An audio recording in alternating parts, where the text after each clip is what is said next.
Welcome to Divorce on Planet Earth, Kate Scharff's real-world advice for well-intentioned humans, a show for anyone who has shared life, love, and intimacy. Today's episode, Finding the Right Divorce for You, Part 1. What are my options and how do I choose? I'm your co-host, Jane Prelinger, and your host is Kate Scharff. Hey, Kate. Hi, Jane. Kate, this is such an important topic and such a confusing and overwhelming one for so many people who are at the beginning of the separation and divorce process. So we are very excited to have an expert here today to help us demystify things. Family law attorney Suzy Epstein. Welcome, Suzy. Hi, guys. How are you this morning? Hi, Suzy. Hey, I'm going to introduce you, Suzy. Suzy Epstein is a family law practitioner in Rockville, Maryland, and is barred in both Maryland and the District of Columbia. She has extensive experience in civil litigation, business law, contract matters, guardianships, probate and wills and estates, and has been featured in Bethesda Magazine's top 25 divorce lawyers. Suzy's been a leader nationally and locally in the field of collaborative divorce, a concept which will be new to many of our listeners and which we'll talk about today.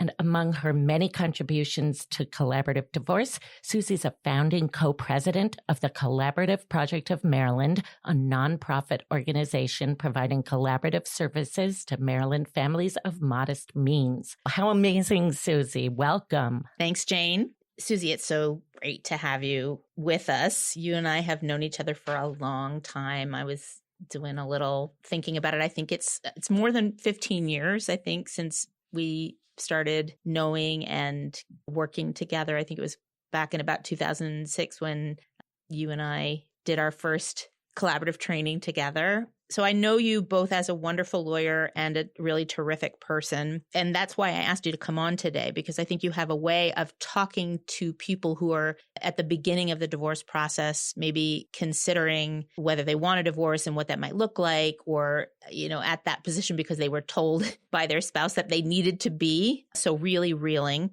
You and I really do share kind of devotion to collaborative divorce as a process. And we're going to talk a little bit about that today and then more in a second section of this episode, part 2, which will really focus on collaborative. But today, I think you've agreed to give us a gloss for people at the beginning of kind of where to begin and how to understand the different options available to them and to find an attorney who will help them truly understand that.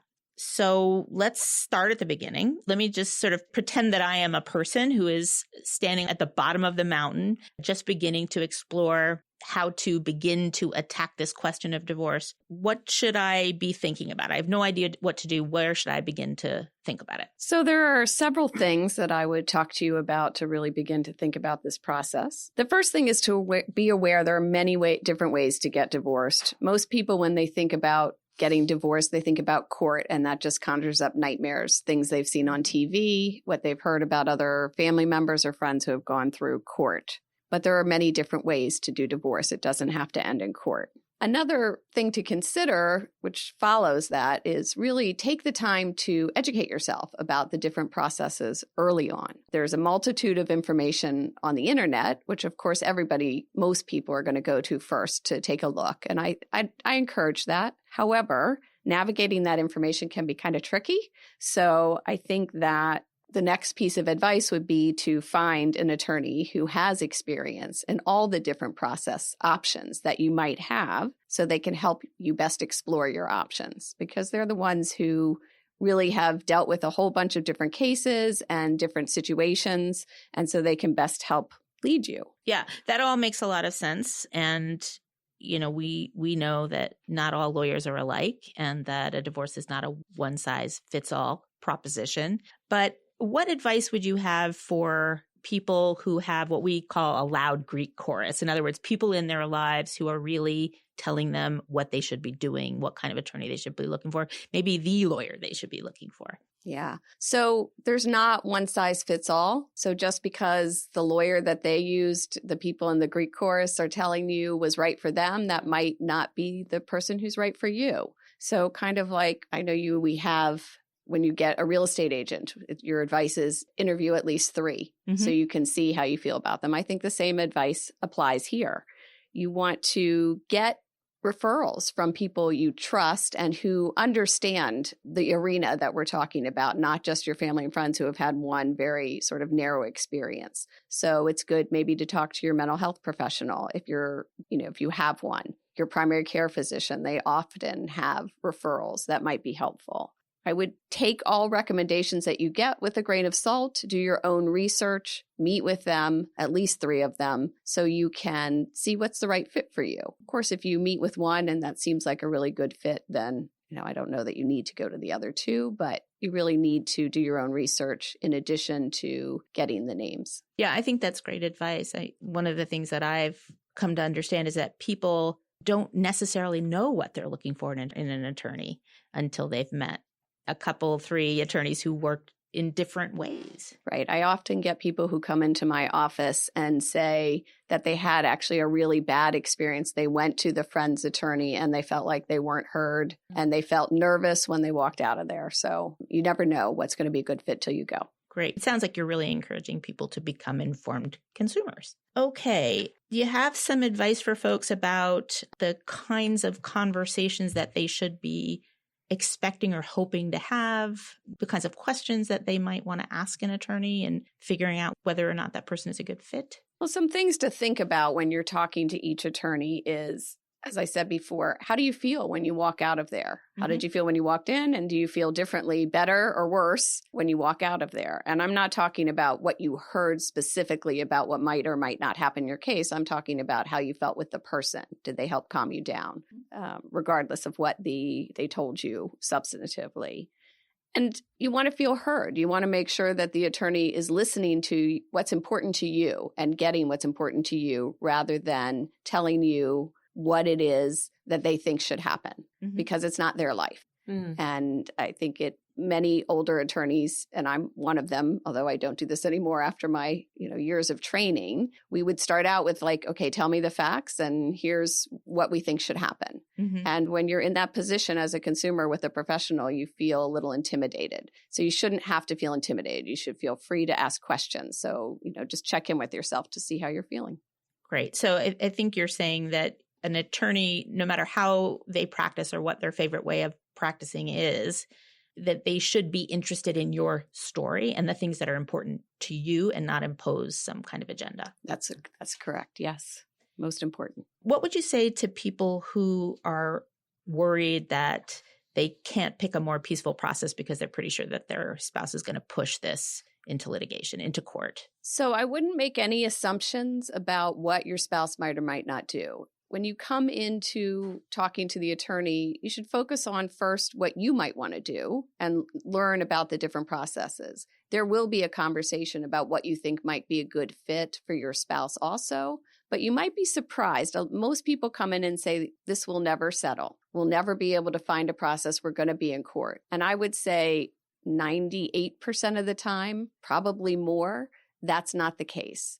A skilled professional attorney and with other team members can really help calm things down and lead you to a better way to manage things. Okay, great. Well, that leads very nicely into the next question I was going to ask you, which is, I've found an attorney I feel comfortable with to work with, and I have faith in their ability to explain to me what my options are. What are those options? Can you talk a bit about the spectrum of ways to get divorced? Sure. So we talk about the spectrum at one end. It's the 2 persons sitting and talking to each other and trying to work things themselves out. That would be at the kitchen table, we call, and seeing if they can do it on their own with the help of some advice. They should always get advice of professionals, maybe before, and then to help them write up their agreement and point out if there are any issues with the agreement. What are your thoughts about who that process might be appropriate for?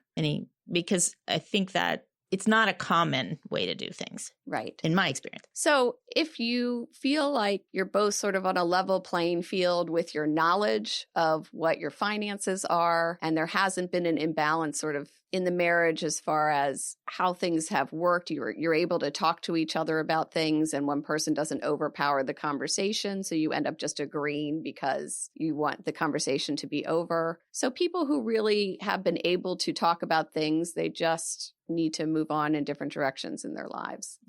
Is that like what I've heard some clients say? I literally have a client who downloaded something from the internet, sort of a divorce form, and negotiated it with their spouse. Is this something you see? So I see it a lot when people come in. They want me to look at the form that they've done. Yes. Isn't this good? We've agreed to everything. Unfortunately, forms on the internet for most things, when you're talking about wanting to make sure everything is legally tied up and that you've covered everything, aren't always so helpful. And there's a lot of things that people don't have knowledge of, for like retirement and how to handle that. So I haven't found one yet that we didn't have to have a lot of conversation and sort of backtrack. And it's often hard to backtrack. So it's a good source for you to look at, to sort of have a list in your head to start. But I'd be wary of thinking that you can wrap it all up that way. That seemed a little too good to be true. I think we can certainly understand, the impulse to do it. People want to keep costs down. People want to keep attorneys out if possible. Some people do.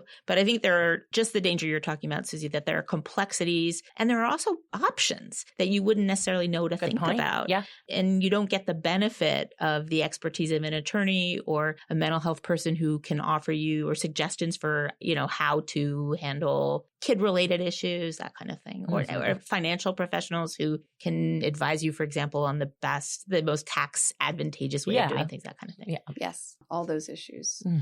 Okay, so that's kitchen table. So I would say that kind of leads to the other end of the spectrum, which is going to court, which I would say is never a good place to be if you can avoid it. It costs a lot of money, generally speaking. You go in front of a judge who meets you for a very short time and then makes a decision about what's going to happen in the rest of your children and your lives. And they come to the table with their own biases and thoughts, even though they're supposed to be impartial. That's not necessarily always the case. I remember asking a retired judge once how he decided cases, and he kind of said tongue in cheek, well, it depends on what I had for breakfast, which everybody kind of looked at him, but it's true. Look, we all come to the table with different experiences in our lives, and it does affect how we look at things, whether we're a judge or not, unfortunately. Sure. I find that comes up a lot around issues like infidelity, sort of morality, Yes. which is so subjective. Yes, exactly. It really depends on what experience they had in their lives. So the next thing to talk about as a possibility would be the mediation process. Mediation process is when you have a neutral person. It could be an attorney, it could be a mental health professional, it could be somebody else who's been trained to help the two of you have the conversation that you couldn't maybe have at the kitchen table on your own. So it's a little more support if you're having difficulty with a kitchen table or you think you might have difficulty. But the thing to remember is that the mediator is neutral. Therefore, they're not going to give you any advice about what you should do. And so it's really important for you to also have an attorney who's advising you before and throughout the process that you can check into in between sessions to make sure that you're not getting off track and to review the agreement at the end. That can be more helpful if you've got some of those issues that I spoke about before, lack of knowledge. They can sort of help balance things out some. Okay. Great. So what's next on your spectrum? So another way to handle it is just have two attorneys who do each of you have an attorney. They do most of the talking to each other. Sometimes it kind of ends up in a round robin of conversations. If you remember the game Operator, the attorney talks to the client, then tells the other attorney talks to their client. And by the time it goes around that, sometimes there can be a lot of misunderstanding, but it can work well if you have two really fine attorneys who are working hard to figure out what to do with their clients. The clients are not very involved in that process, so sometimes they feel like they don't know what's going on. It's more, I think they can become more anxious sometimes because they're not there, like in mediation when you're sitting right there with each other or at the kitchen table. So that they're not actually having direct discussions with their spouse and they are not hearing the direct conversations, the attorney to attorney conversation. That is often the case. Once in a while, you may all meet together, but for the most part, you're having separate conversations. conversations that need to go back and forth. Okay. And it's probably worth our mentioning that those conversations become proposals and in sort of negotiated proposals. That's right. There's a lot of going back and forth. One person gives their position, the other person gives theirs, and then you try and find a way to meet in the middle. But that's a lot of going back and forth with positions until maybe you get close to a place where you can compromise. Takes a long time sometimes. And if they can't? They end up in court. Okay. So you're really talking about a negotiation process, a settlement negotiation process in which court is still sort of a potential piano hanging over everybody's head. In fact, in all of these processes, except the last one that I'm going to describe, for the most part, court is right there hanging over everybody's head. Okay. So that brings us to, drum roll. So the collaborative process. So the collaborative process is very different from all the other processes that I described. One of the most important differences that I think about is in the collaborative process, the parties and their professionals that are involved agree upfront and in writing to do what makes sense for each of them and their children. A focus on, rather than being adversarial and sort of fighting how much of the pie can I get, they are looking to see how they can do what makes sense for you, your spouse, and most importantly, your children. Wow. So it's really about finding solutions that work for everybody. Yes. Now, you can do that in other processes, but you don't make that commitment in writing, and the professionals don't make that commitment in writing upfront. So they might do it in another process, but in this process, you make a written commitment to do that. So can you talk just briefly, because we're going to dedicate an entire episode to collaborative, but about some of the other cornerstones of collaborative, what makes collaborative collaborative? So there are 4 cornerstones of collaborative, which I think makes it different from other processes. One is that it's one is what I first said, the very first thing I said, that you make that commitment up front and in writing to do what makes sense. Mm-hmm. The second one is that it's a transparent process, which means that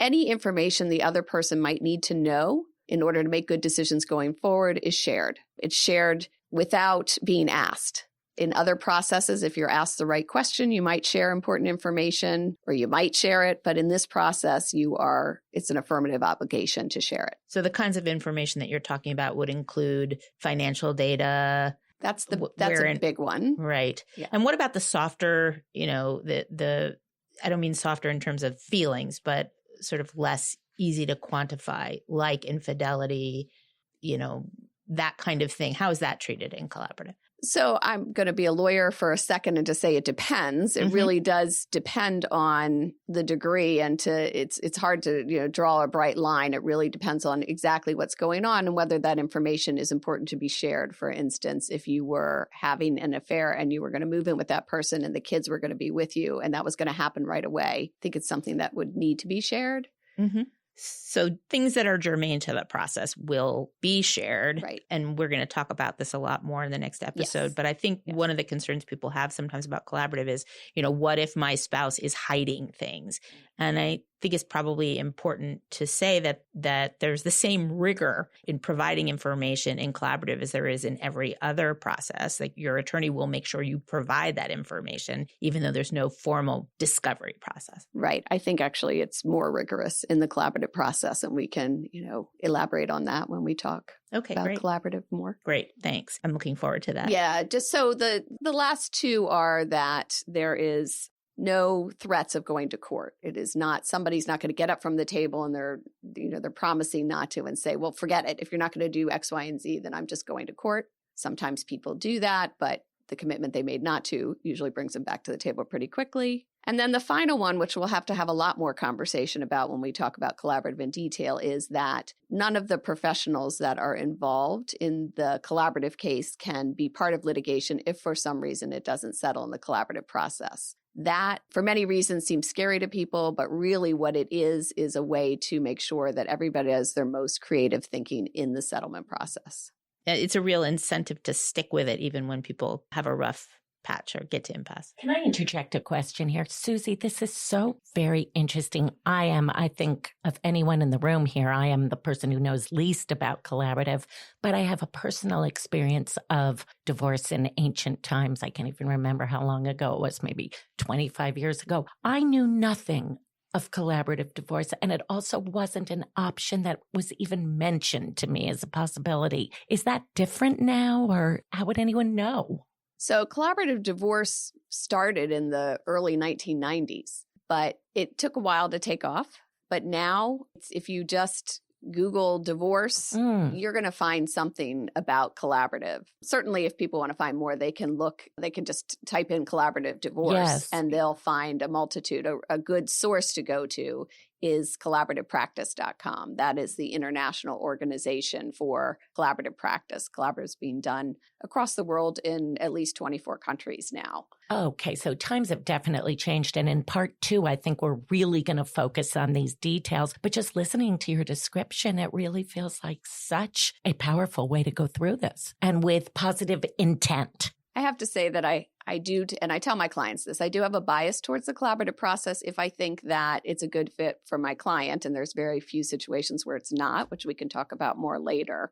But I've practiced for 32 years. I've done litigation, but the last 15 years or 16 years, I've been doing collaborative practice. And I see what it does for my clients' futures. So before we wrap up, I thought it would be helpful to ask you to answer, if briefly, some of the typical kinds of questions that people ask once you've laid out the spectrum of options. Obviously, it's not a complete list, but we get these a lot. And feel free to add. One question I think you probably hear a lot from clients is, what is the difference between mediation? What are the primary differences between mediation and collaborative divorce? So those differences are really the 4 cornerstones that I talked about before. It's really collaborative is different from mediation and all other processes in those 4 cornerstones. But when people think about agreeing, they usually think about mediation first. And mediation, you work together and you try and come to an agreement, and you might or might not already be in a court process. But you don't make that commitment up front to do what makes sense for everybody. Now, you might end up there. You might have some intention to do that, but you're not putting in writing, and the professionals are not putting in writing that that's what they're going to do. To me, that is a core difference. So that piano is hanging over your head in mediation. That litigation is still a possibility, not collaborative. Yes. So I do want to say that litigation is still a possibility in collaborative, but the focus is on getting everything settled. And you could move on if you couldn't settle it in the process. So I don't want it to be, a lot of people worry, like if we don't settle it, then what do I do? Right. So it is a process, but all of the professionals are focused on not what might happen there and what information they can grab out of the process to use there, because they're not the ones who are going to be going to court. They're focused on thinking of creative solutions. Right. So even though, in my experience anyway, it's not common for collaborative to not to result in an agreement, but you're never shutting down any possibility ever, really. Right. I do find that my collaborative cases have a very high settlement. There's been very few over the years that have not gone forward. And some of those have fallen out because people have gotten back together. Yes, that does happen. So what would you say to people who say, well, I'm interested in mediation, or I like the sound of collaborative, but I'm really afraid about that my spouse is going to drive this to court? Maybe they're already threatening to take me to court. What would you say to that person? So I think we can work with the client who's in front of us to help them figure out how to talk to their spouse about what process they might want to use. We have even had cases where somebody's already in court and been able to talk to the other attorney to get them to switch to the collaborative process. So even if you're already in court, there are ways to manage it so that you can get to a better process. Mm-hmm. And I think people, and I don't know if you've had this experience, people who begin the process of litigation are often surprised and disappointed at how little of what they're interested is actually going to happen there. It is a process where the clients have no control and they feel very disenfranchised from, because it really is the lawyers handling everything and they have very little input. into what's happening to be presented and what the output's going to be, what the judge is going to decide. And the judge isn't even going to care about a lot of things that you're interested in. Right. I mean, they might or might not care, but the reality is they're not going to have the time, even if you have a 5 or 6 day trial, to learn enough about you to really make good decisions about your life going forward. It's not that they don't want to. It's just the system doesn't really allow for that. Right. Got it. Okay. What do you say to the client who is ready to be separated yesterday and they say to you, okay, what I got to get out of the house, or I got to get my spouse out of the house. What's the fastest way to do that? So court is definitely not the fastest way to do that, because it takes months from filing in order to get in front of a court to be able to even address who might stay in the house and those kinds of things. And it's an arduous, expensive process before you get there.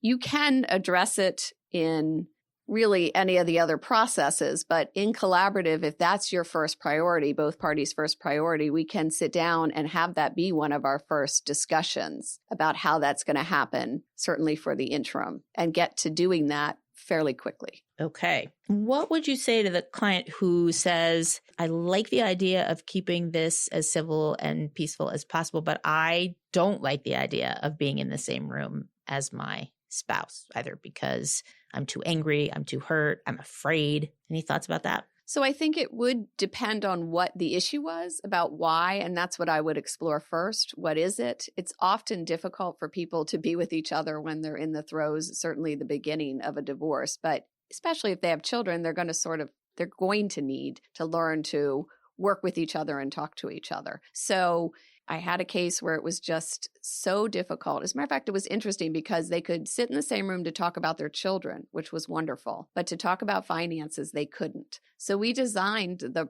process so that we could do much of that work in effect together, but not in the same room. Sort of in real time together, but not in the same room. Okay. So there is, within these processes, there is still the possibility of some flexibility and some tailoring. Yes, Okay. absolutely. There are so many questions. I think probably the inevitable question, one that you may get almost all the time, is how much is this going to cost? And can I get my spouse to pay for it? So yes, I get that question all the time. That's a really tough one to answer. What I try and do with my clients is assess what I think the minimum's going to be based on what they've shared with me, but you never know how things are going to develop.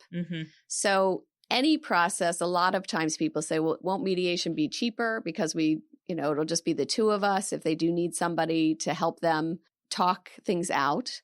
But the reality is, if they can't settle things in mediation, it can cost a lot more because they start there. So you really have to assess what process is right for you and then think about, how you want to move forward. Every case is different.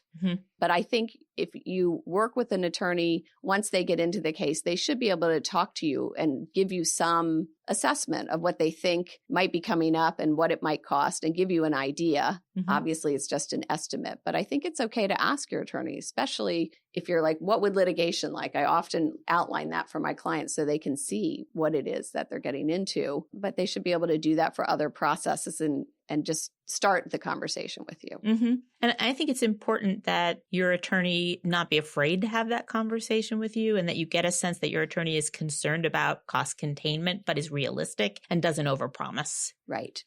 Being efficient, but making sure that you cover everything should be the main goals of the professional that you're working with. There's so much here, right? And we're thinking about people who are already, dealing with so much upheaval in their lives that, it can feel very confusing and overwhelming. So I'm wondering how often you get this question. Can't you just tell me what to do? I get that question almost every time somebody comes in. I will say that in the first part of my career, before I did my mediation collaborative training, and because that was sort of the way attorneys handled things, and that's the way we were taught to in law school, my response would be, yes, I think you should do this or that. I would answer that question. I don't do that anymore because really what I'm looking at is a person who has lived their life and I haven't lived their life. So there's no way I know what's best for them. And what my job is, I think, is to help them discover for themselves and help them figure out different options and help evaluate those options to figure out what might work best for them and have that conversation rather than me just jumping to it. Because if I do, it's not a good answer because I just met them, for a few hours. They need to. That reminds me of the answer a competent therapist would give a new anxious client who said, just tell me what to do. Tell me how to live my life. It seems like things are so much more lasting and make so much more sense when they are, to use your word, collaborative, right? Mm-hmm. Right. Yeah, that's a great answer, Suzy. Mm-hmm. Yeah. So maybe a better question for people to be thinking about is, can you help me understand what this issue that I'm concerned about, whether it's a financial issue or a kid-related issue, can you help me understand how we might treat this issue in mediation, how it might look in collaborative, how it might look in a settlement negotiation or in litigation? Yes, I think that's a good way to personalize it for the individual client so they can look at it through their own lens. Mm-hmm. Great. Well, you are a terrific example of the kind of attorney with this sort of approach of helping people become educated in a way that they can have agency and volition in choosing a process that really makes sense for them, given what their concerns and goals are, and help them actually sort of identify those things. I think that, you can never really, we can't cover all the questions, and nobody in the position of beginning to have this conversation with an attorney is going to know all their questions up front. I think you would probably say that the first conversation is the beginning of a longer conversation that really flows through the entire process of separation and divorce. That's true. Sometimes when people come in, they've done a lot of reading and they're pretty concise about it. And sometimes we need to have more than one introductory meeting to talk about it. Mm-hmm. But you're right, things shift because you learn more and more. They learn more and more about themselves because they have the chance to explore what different options would look like. So things shift for them as you go through whatever process you're going through. And sometimes just know that it, like I said, with court, or if you start in mediation, you can always switch to another process if you find that one is not working for you. So stay open and, know your options. That's great advice. I think one of the takeaways from all that you've shared with us today is that the main point is to find a lawyer who sort of has an interest in learning about you first before giving you a bunch of facts, and trying to get at least an initial sense of where you are emotionally, that, the story that brought you to where you are, and most importantly, who is interested in answering all of your questions, whatever they are. So the point isn't to know what all your questions are, but to find a person who is patient and available and interested in helping you identify those questions and in answering them, and making sure that you are fully educated to make an informed choice, and that they have the breadth and depth of expertise in all the areas, at least enough to help you get to that point. Right. That's why I say that once you get some names, check the websites and sort of see what they say. See if the website speaks to you, if you feel comfortable when you're reading it, or if it makes you feel anxious, but also their breadth of experience. Yeah, great. Suzy, thank you so much. This is actually fascinating. And if I may, this is a little personal, but your manner is one, I think I'd hire you.